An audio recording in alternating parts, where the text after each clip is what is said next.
The real estate market was blazing hot in the aftermath of the pandemic, but with recent economic downturns and really a lot of uncertainty in the market, in a cooling housing market, sellers, quite honestly, just aren't getting the kind of contracts that they were seeing just a few short months ago.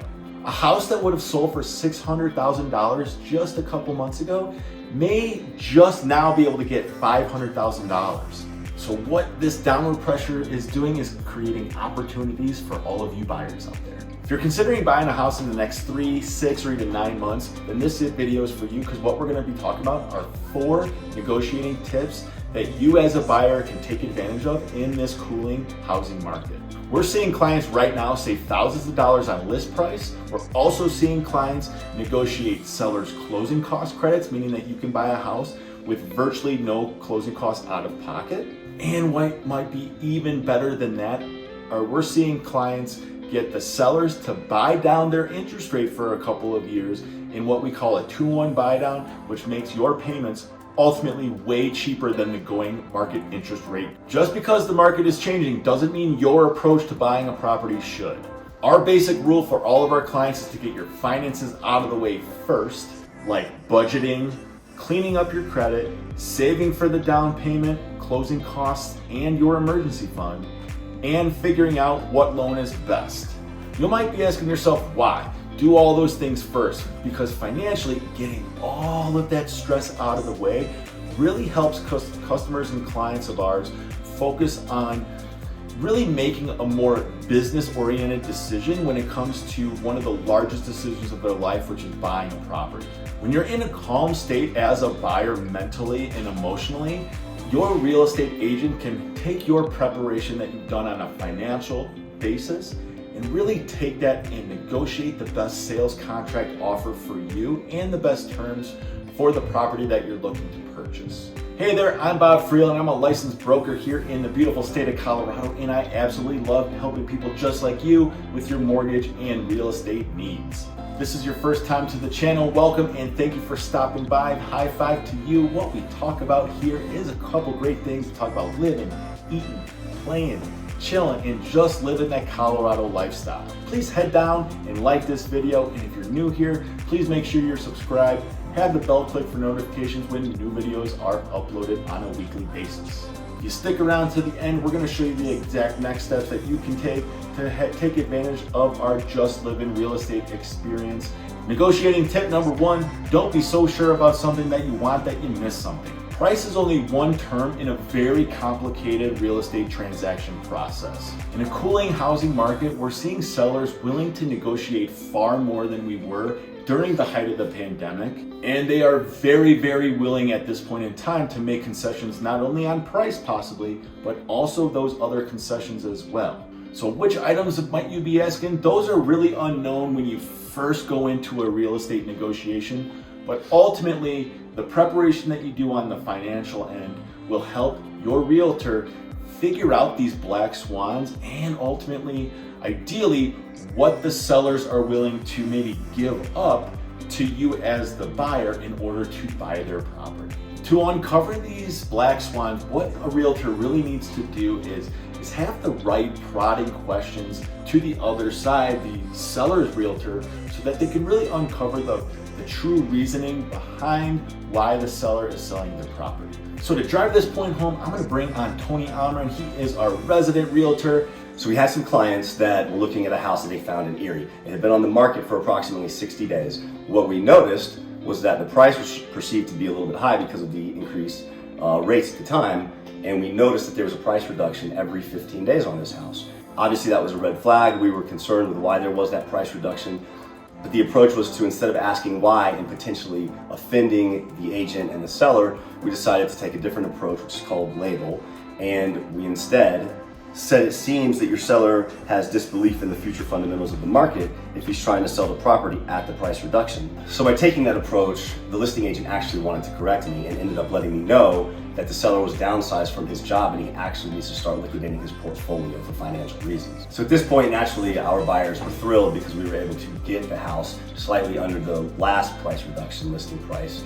and also included with that, get closing costs paid for as well. Number 2 is just understanding that sellers are ultimately freaked out and scared in this market. A few short months ago, it wasn't uncommon to see a listing go on the market and fetch 20, 30, 40, even 100 grand more than it was listed for.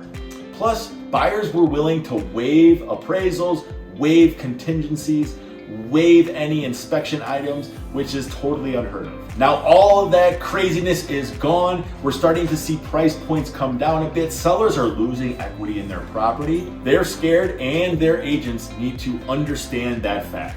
We're starting to see homes stay on the market for 30, 45, and then last example, 60 days. I'm gonna bring Tony back up here for one brief second to talk to you about another client that enjoyed this cooling off housing market. So this next example is something we're starting to see a little more frequently in the state of the market. We had some buyers who were interested in a house in Castle Rock.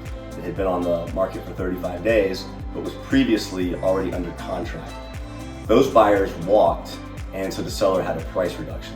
So in this instance, the seller was actually relocating to another state and desperately needed these proceeds from selling his house to the purchase of their new house in their new state.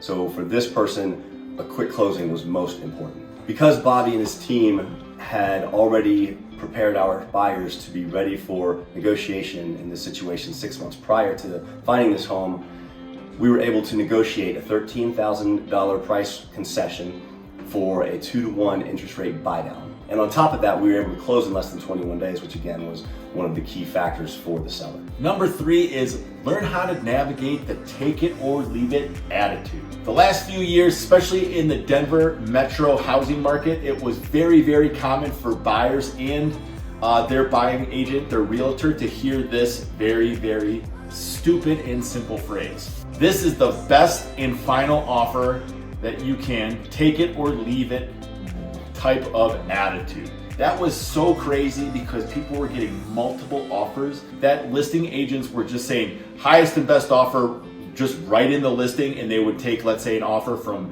Friday afternoon to Saturday evening, and there was multiple people possibly bidding on this property, taking that list price to a much higher contract negotiated price, sometimes seeing even 49 offers on one listing. Now, if by chance you do encounter this type of attitude, it's really important for your realtor to ask no-oriented type of questions, such as, like as an example, is it okay if I clarify a few of these points that you're talking about? So once your realtor has kind of uncovered these little nuggets of information, we want to use a tactic called mirroring next, which is basically repeating what kind of information has just been given to our side of the negotiating table from the seller's agent, so that we can further clarify. And if that is the case, have your realtor drop what we call a label. Something along the lines of, hey, it's been very nice negotiating to you up to this point in time. Doesn't look like we're gonna be able to make a deal on this given property at this point in time. You've been very, very nice to negotiate and deal with.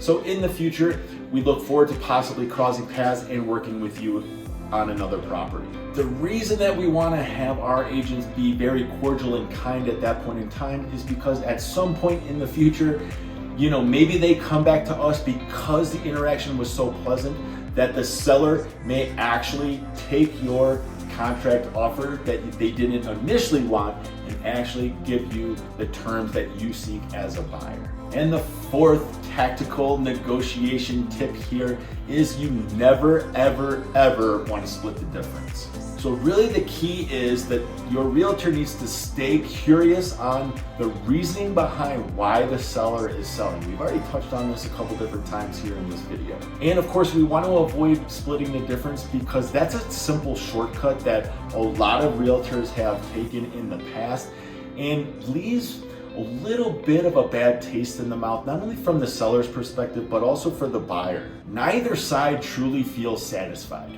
After all, splitting the difference is a little bit of a cop-out. It doesn't address any of the problems that potentially could occur during inspection, appraisals, escrow, and closing. So if you're considering moving or relocating in Colorado within the next year, we have a real simple approach to the home buying process. If you look at in the description, of this video, there's a pre-qualification link.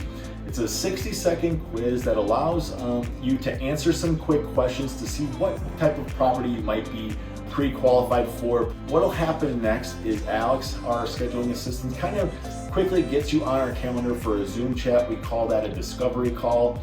It's a home buyer consultation that's free of charge that starts to lay the foundation and the groundwork for your home buying journey here in Colorado. Do us a favor, like, subscribe to the channel, share this video because it does help us grow as a collective team, and start your brain growing. Snoop around the channel, look at some more of these videos, and we will see you on the next one.